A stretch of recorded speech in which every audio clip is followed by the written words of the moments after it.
Alléluia. Soyez encouragés dans le nom puissant de notre Seigneur Jésus-Christ de Nazareth.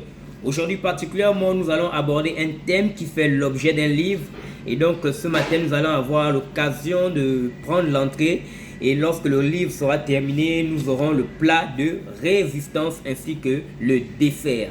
Et donc le thème de ce livre que nous sommes en train d'écrire s'intitule « Le mauvais caractère des fils aînés ». Et oui, aujourd'hui, comme vous le voyez, nous allons parler du mauvais caractère des fils aînés.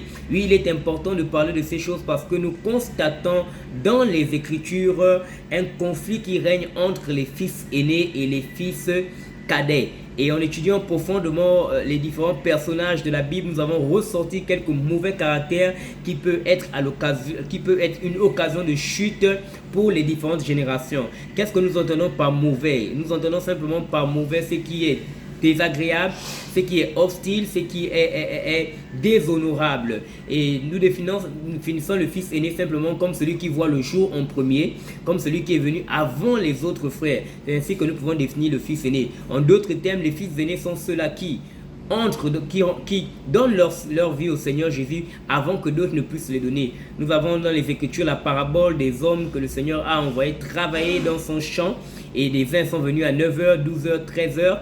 Et nous voyons ici, au travers les différentes heures, que chacun est arrivé en son heure, en son temps, quoique par la suite, ils ont tous reçu le même salaire. Et même là, ceux qui étaient venus bien avant ont commencé à se fâcher avec le maître en disant que ce n'est pas normal parce que d'autres sont venus après nous. Comment peuvent-ils bénéficier du même salaire que nous? Et donc, nous voyons au travers de cette parabole que nous venons au Seigneur selon que le Seigneur nous touche, chacun en son rang, chacun en son tour. Et donc, lorsque nous venons dans le Seigneur, nous rencontrons des personnes qui nous ont précédés dans le Seigneur. Et ceux-ci sont considérés comme étant des fils aînés. Ceux-ci sont considérés comme étant des aînés. Ceux-ci sont considérés comme étant des personnes qui sont à même de pouvoir nous orienter, nous conduire, parce qu'ils ont plus d'expérience que nous.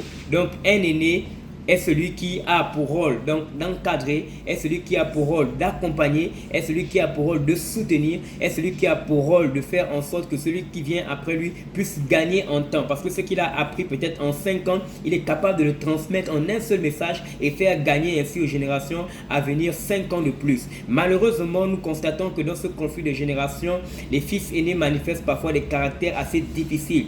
Des caractères parfois de méchanceté, des caractères qui visent parfois à détruire, qui visent parfois à perdre même les jeunes qui viennent après eux. Et de plus aussi, nous pouvons constater que la jeunesse qui vient par la suite a parfois du mal à écouter, a parfois du mal à entendre à cause du zèle, à cause de la découverte du salut, de l'amour du Seigneur, de l'évangile, du salut des âmes. Elle a parfois les oreilles fermées, elle a du mal à écouter les conseils et parfois elle subit des conséquences et des conséquences énormes parce qu'elle n'a pas été au pied, entre guillemets, de ceux qui ont été là avant elle.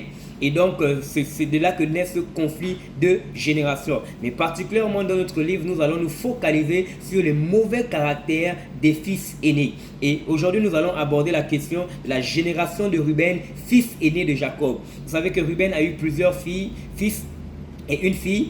Et son premier-né, c'est Ruben, le fils de Léa. Léa était stérile et elle n'était pas aimée de Jacob. La Bible nous déclare dans le livre de Genèse, chapitre 29, Genèse chapitre 29, à partir du verset 32, Léa conçut et enfanta un fils qu'elle donna le nom de Ruben. Car elle dit, c'est parce que Yahweh a vu mon affliction et maintenant mon mari m'aimera. Elle conçut encore et enfanta un fils et elle dit, parce que Yahweh a entendu que j'étais haï, il m'a aussi donné celui-ci et elle lui donna le nom de Siméon. Donc, Dieu dans sa grâce, voyant que Léa n'était pas aimée, va donner à Léa la capacité de pouvoir enfanter. Elle va enfanter le premier fils de Jacob qui va s'appeler Ruben.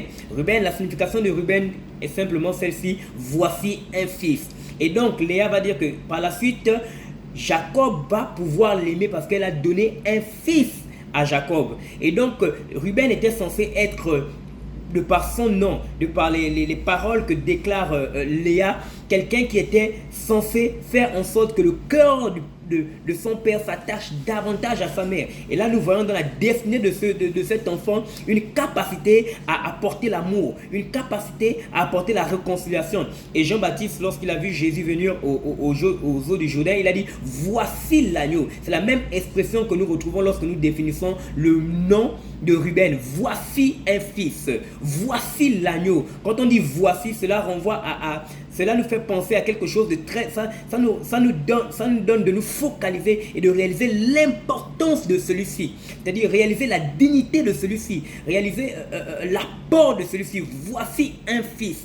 Et frères et sœurs, la Bible nous dit clairement dans le livre d'Ésaïe qu'un enfant nous a donné, un enfant nous est né et un fils nous a été donné en parlant de la personne de Jésus-Christ. Et donc Ruben, étant que fils aîné, a été donné à Léa afin que son l'amour de Jacob soit restauré. Et donc, en étudiant la vie de Ruben, nous allons pouvoir nous rendre compte si Ruben, de par la signification de son nom, a réellement été une source de bénédiction ou alors une source de malédiction en tant que fils aîné. Et Ruben, comme vous le savez, en tant que premier-né, est représenté sur le pectoral du souverain sacrificateur par une pierre de sardoine et une pierre de jaspis.